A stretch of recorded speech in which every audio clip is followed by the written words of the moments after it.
Well, here's a rundown on some of our national and international headlines for this Friday morning. It is March 31st, last day of the month here in 2017.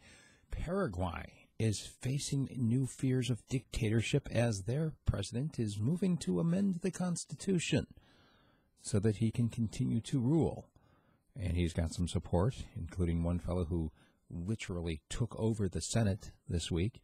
He just went up to the front and declared himself the Senate president and moved to make these changes in the Constitution.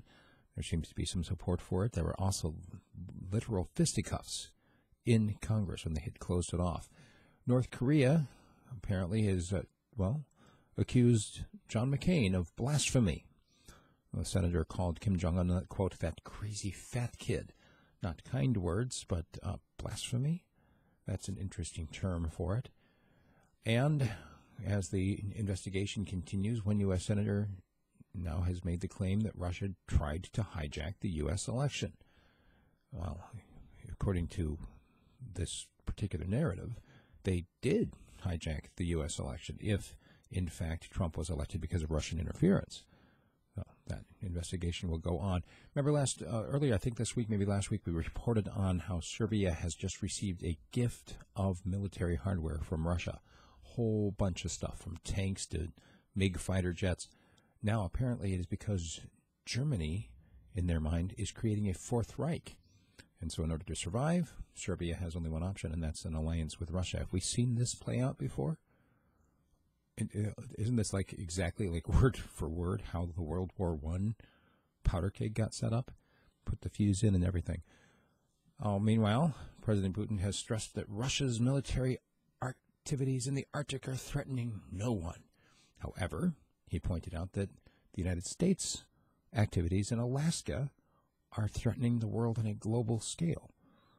In case you don't know what he's referring to, it's the fact that we have in Alaska a whole bunch of missiles. And it's supposedly for part of the missile defense shield, whatever, that's supposed to be out there. But it's interesting now if Russia is eyeing Alaska, which is part of the United States, as being an aggressive outpost.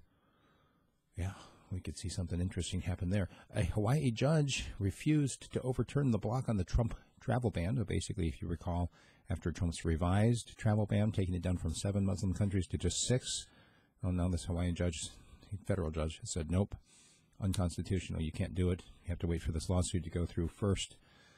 Hey, speaking of the latest on the Trump issue, did you know that his daughter is now going to become an official U.S. president advisor? It's going to be an unpaid position. The White House statement said that this further stresses the openness and the fairness of the White House. I'm just going to let that hang for a moment. I got an update from a friend, Ann Brombach, down in Arizona. She actually was from Arizona.